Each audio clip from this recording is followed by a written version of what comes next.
one day you had a daughter, What would you say to her? she came to you and said the person she loved was hurting her, what would you say to her? Are you relieved that it's coming out already, or is there still a pressure, a sense of responsibility about it? I think all of those things. I'm relieved that it's coming out because the workload has been immense. I'm sad that it's coming out because I love Lily. I love the story. I love this world. I love the people that I've been able to spend the time with, and I just, I'm sad that to like have that leave the nest. But I'm also really excited for people to see the movie. And there's always a responsibility, but we've already done all of that work for the responsibility. Now it's just about sharing it. How do you feel? Yeah. I mean, this is my first movie, so there was definitely a big responsibility of just holding almost to myself, like my own self-worth and my own trust in what I can do as an actor. But I had such a great support system, whether it was with you or my co-star Alex, and being able to work with really great actors just makes your job a lot easier, and it makes you feel safer, especially with the topics that are spoken about in the movie and in the book. So yeah, there was definitely a pressure, but I feel like it was a good pressure. It was something that it put a fire under me that was important. It needed to be there. Yeah, amazing. So, of course, Lily is the same character in the book and in the movie, but did you find specific ways to make it your own character? Yeah, I mean, I think it was just about capturing Lily's heart and her spirit and her intention, and I feel like empathy is at the core of everything she does.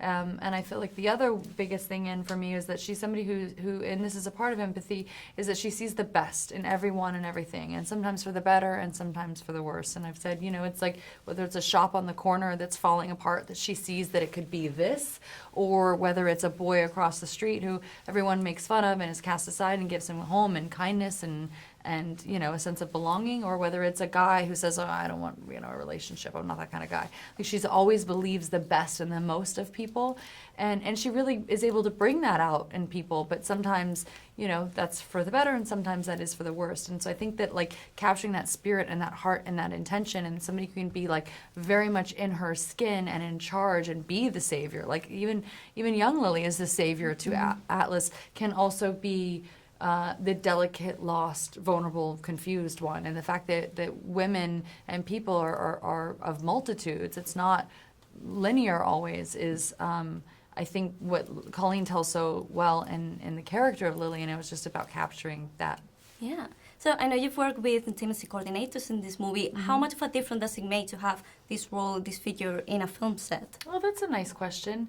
I think it's critical to have an intimacy coordinator. I think that like you coordinate stunts, you coordinate dancing. It's choreography. Mm-hmm. So to be able to say, this was what happens here, here, and here in a stunt, and this is what happens here, here, and here in a dance. But like now you guys just go be, put your bodies together and your mouths and whatever, and just like action and cut. Like that's sort of ridiculous. So I think that being choreographed is critical for everyone's safety. Yeah, absolutely. So as you mentioned, it's your first movie. Yeah. It's also your first producing credit, mm-hmm. if I'm right. Yeah, so how is taking on that new role, and also how is working with Blake not only as a co-star, even if you don't have scenes together, but also as a producer in the movie?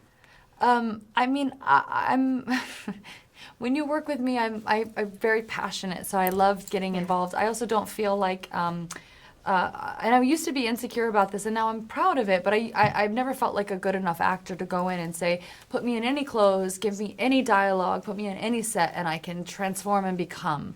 And because I wasn't that actor, I always felt bad or weird about that. And a lot of my favorite actors do that. And a lot of my other favorite actors are storytellers and are filmmakers, and they too feel like they need to be involved in the wardrobe and the set and the dialogue and the words and the storytelling to create an environment in which they feel like it's the most authentic and truthful. And I identify more with that subset of actors than the other.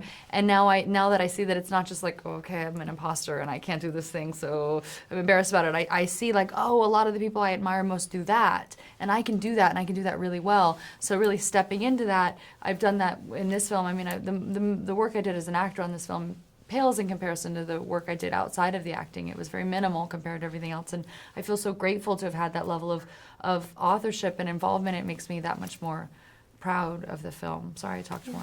No, You you're go. fine. No, I mean, the work and the effort you put into this movie is enormous and phenomenal, and it wouldn't be what it is without you. And to have been able to even, you know, we only spoke a couple times before I started filming, but she gave me already the agency of that character and gave it an equal amount of care for my part as much as hers. You know, you expressed to me how important it is that I trust myself and my process and what I think the character is, just as much as you do with your side of the character. And I think as an actor that's starting out, to get that kind of support from somebody like Blake it means everything. Like, it's gold, and it gives you the self-assurance to know that you can do it and to then go ahead and do your best work.